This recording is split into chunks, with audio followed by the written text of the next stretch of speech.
Telugu Desam party జాతీయ ప్రధాన కార్యదర్శి నారా లోకేష్ ఎక్కడున్నారు? ముమ్మరమైనటువంటి ఎన్నికలు ఒక పక్క జరుగుతూ ఉంటే, దీనికి సంబంధించినటువంటి హై వోల్టేజ్ ప్రచారం జరుగుతుంటే లోకేష్ మాత్రం ఎందుకు కనిపించడం లేదు?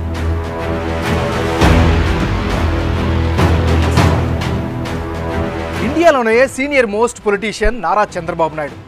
ఆయన వయసు 74 ఏళ్ళు. 74 ఏళ్ల వయసులో నారా చంద్రబాబు నాయుడు మిట్ట మధ్యాహ్నం కూడా వేలాది మంది జనాలకి అడ్రస్ చేస్తూ కార్యకర్తల్లో జోష్ నింపే ప్రయత్నం చేస్తున్నారు. మరోవైపు పొత్తులో కీలకంగా వ్యవహరించినటువంటి జనసేన పార్టీ అధినేత పవర్ స్టార్ పవన్ కళ్యాణ్ కూడా తనదైన రీతిలో ప్రచారాలని కొనసాగిస్తూ అందరినీ కూడా ఆకట్టుకునే ప్రయత్నం చేస్తున్నారు. కూటమిలో భాగంగా భారతీయ జనతా పార్టీకి చెందినటువంటి స్థానిక నాయకులు కూడా ప్రచారంలో అంతో ఎంతో హడావిడి చేస్తున్నారు. మరి ఇంత జరుగుతున్నా నారా లోకేష్ మాత్రం ఎందుకు కనిపించడం లేదు? ఈ మౌనం వెనక ఉండేటటువంటి అంతరార్థం ఏంటి?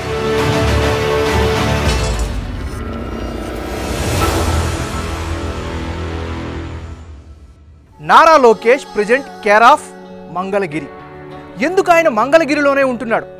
అయితే కాస్త వెనక్కి వెళితే 2019 ఎన్నికల తర్వాత అత్యధికంగా ట్రోల్ అయినటువంటి వ్యక్తి ఎవరైనా ఉన్నారు అంటే అది నారా లోకేష్ మాత్రమే. అయితే ఎక్కడ పోగొట్టుకున్నామో అక్కడే నిలబెట్టుకోవాలి అనే కాన్సెప్ట్తో ముందుకు వెళ్తున్నాడు నారా లోకేష్.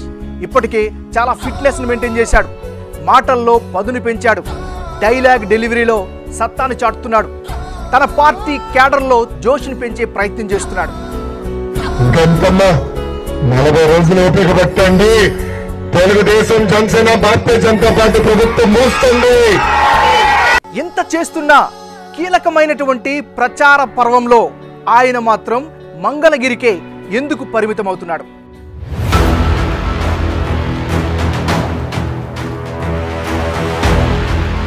పార్టీ నాయకుల్లో జోష్ పెంచడంలోనూ, అదేవిధంగా కీలక దశలో సలహాలు సూచనలు ఇవ్వడంలో, ప్రచారంలో కీలకంగా ఉండాల్సినటువంటి నారా లోకేష్ కేర్ ఆఫ్ మంగళగిరికే పరిమితం అవ్వడానికి గల కారణాలేమిటి?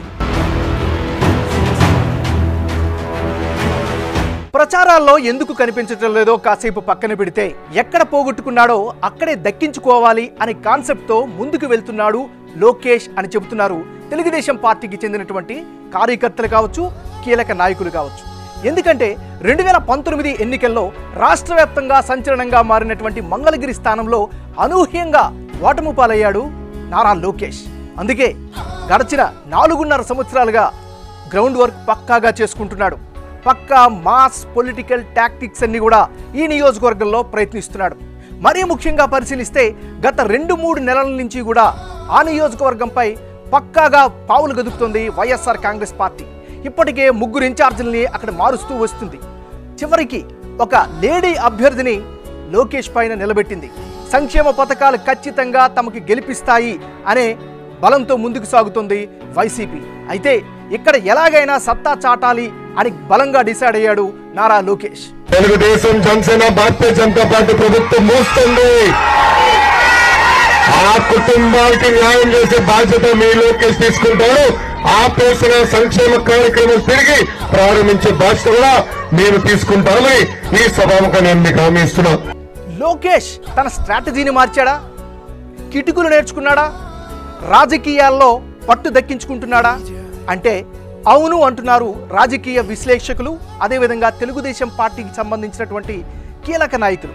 ఎందుకంటే ఇప్పుడు ఆంధ్రప్రదేశ్లో జరుగుతున్నటువంటి ప్రచార శైలిని కనుక మనం పరిశీలిస్తే 74 ఏళ్ల వయసులో చంద్రబాబు నాయుడు, జనసేన అధినేత పవన్ కళ్యాణ్, అదేవిధంగా కీలకంగా ఉండేటటువంటి భారతీయ జనతా పార్టీకి చెందినటువంటి నాయకులందరూ కూడా పెద్ద పెద్ద సభలు, భారీ బహిరంగ సభలను అడ్రస్ చేస్తుంటే, అందుకు భిన్నంగా తెలుగుదేశం పార్టీ జాతీయ ప్రధాన కార్యదర్శి లోకేష్ చిన్న చిన్న కీలకమైనటువంటి అపార్ట్మెంట్ మీటింగ్స్ని కండక్ట్ చేస్తున్నాడు.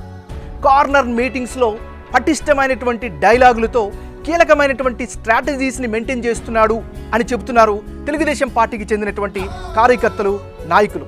తను చెప్పాలనుకుంటుంది సూటిగా చెప్తున్నాడని, ఎలాంటి ఎత్తులు పావులు కదపాలో దానికి తగ్గట్టుగా బ్యాక్ అండ్ వర్క్ పక్కాగా చేస్తున్నాడు అని చెప్తున్నారు లోకేష్ని దగ్గరగా అనుసరిస్తున్నటువంటి ప్రతి ఒక్కరు. రాజకీయాల్లో టైమింగ్ చాలా చాలా ముఖ్యం. ఎవరైతే టైంని సద్వినియోగం చేసుకుంటూ తన ఆలోచనను ముందుకు తీసుకువెళ్ళగలుగుతారో వాళ్ళకి మాత్రమే విజయం పక్కాగా వరిస్తుంది. ఈ స్ట్రాటజీనే నారా లోకేష్ అనుసరిస్తున్నాడా అనే ఆలోచిస్తే అవును అని చెప్తున్నాయి మంగళగిరి వర్గాలు. ఎందుకంటే చిన్న చిన్న మీటింగుల్లోనే ఆయన చెప్పాలనుకుంటుంది చాలా సూటిగా డెలివరీ చేస్తున్నాడు.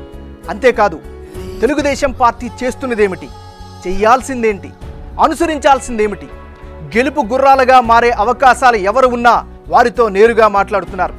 పక్కాగా కార్యకర్తలకు తను చెప్పాలనుకుంటుంది సూచనలు సలహాలను పక్కాగా డెలివరీ చేస్తున్నాడు.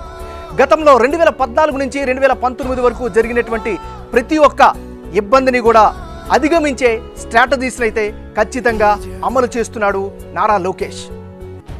ఏదో సినిమాలో ఒక డైలాగ్ మాదిరిగా మన సైలెన్స్ చాలా భయంకరంగా ఉంటుందన్నట్లుగా ఆయన చాలా నిశ్శబ్దంగా ఒక వ్యూహాన్ని పాటిస్తున్నాడా అనేటటువంటి సందేహం కూడా కలిగిస్తున్నాడు. ఎందుకంటే వైఎస్ఆర్ కాంగ్రెస్ పార్టీ వేస్తున్నటువంటి ప్రతి ఎత్తుకి కూడా పై ఎత్తుని సైలెంట్గా వ్యూహరచన చేస్తున్నాడు అని చెప్తున్నారు లోకేష్కి అత్యంత సన్నిహితులుగా ఉండేటటువంటి నాయకులు కానీ కార్యకర్తలు కానీ. వైఎస్ఆర్ కాంగ్రెస్ పార్టీ వేసేటటువంటి ప్రతి స్ట్రాటజీకి కూడా ఒక విరుగుడు మంత్రాన్ని తను రచిస్తున్నాడు అని కూడా చెబుతూ ఉన్నారు. ప్రచారాల్లో ఎక్కడా నారా లోకేష్ కనిపించట్లేదు, నిజమే, బయటికి కనిపించట్లేదు, కానీ బ్యాక్ ఎండ్లో హార్డ్ వర్క్ చేస్తున్నాడు అని చెబుతున్నాయి తెలుగుదేశం పార్టీ వర్గాలు. ఎందుకంటే 34 నియోజకవర్గాలున్న ఉత్తరాంధ్రలో జరుగుతున్నటువంటి కీలక పరిణామాల వెనుక నారా లోకేష్ హస్తముందని స్పష్టంగా తేల్చి చెబుతున్నారు. అదేవిధంగా సెంట్రల్ ఆంధ్రాలో జరుగుతున్నటువంటి రాజకీయాల వెనుక అదేవిధంగా కొత్త రక్తాన్ని పార్టీకి ఎక్కించడంలో కూడా కీలకంగా వ్యవహరిస్తున్నాడు నారా లోకేష్ అని చెబుతూ ఉన్నారు. అంటే ఓవరాల్గా చూస్తుంటే బయటికి మంగళగిరికే పరిమితమైనట్లుగా కనిపిస్తున్నప్పటికీ కూడా మంగళగిరి స్థావరంగా ఏర్పాటు చేసుకొని 175 నియోజకవర్గాలకి సంబంధించినటువంటి లీడర్లు కావచ్చు, కేడర్ కావచ్చు, రానున్న ఎన్నికల సమయంలో అనుసరించాల్సినటువంటి పోల్ మేనేజ్మెంట్ కావచ్చు, పబ్లిక్ మేనేజ్మెంట్ కావచ్చు, పొలిటికల్ మేనేజ్మెంట్ కూడా కావచ్చు, అన్నీ తానై చంద్రబాబు నాయుడికి తన తండ్రికి ఒక రకంగా ప్రత్యక్షంగా పరోక్షంగా సాయపడుతున్నాడు అని చెబుతున్నాయి రాజకీయ విశ్లేషకులు. అదేవిధంగా మరో కీలకమైనటువంటి అంశం, ఈ మధ్యన సోషల్ మీడియాలో వస్తున్నటువంటి ప్రతి ట్రోలింగ్కి కూడా కౌంటర్ ట్రోలింగ్లు కూడా మంగళగిరి వేదికగానే లోకేష్ ఆధ్వర్యంలో రచిస్తున్నట్లుగా కూడా ఆయన సన్నిహిత వర్గాలు చెబుతున్నాయి. సో ఓవరాల్గా ఇన్ కంక్లూజన్ పాయింట్ మనం చూస్తే నారా లోకేష్ సోషల్ మీడియాలో సెటైర్లకి తగ్గట్టుగానే ఆయన మంగళగిరికే పరిమితమవుతున్నాడు, కానీ పొలిటికల్గా చాలా ఎదుగుతున్నాడు, రానున్న రోజుల్లో ఖచ్చితంగా విజయం సాధిస్తాడు అనేటటువంటి అభిప్రాయాన్ని నమ్మకాన్ని తెలుగుదేశం పార్టీ నాయకులు కానీ కార్యకర్తలు కానీ బలంగా చెబుతున్న పరిస్థితి.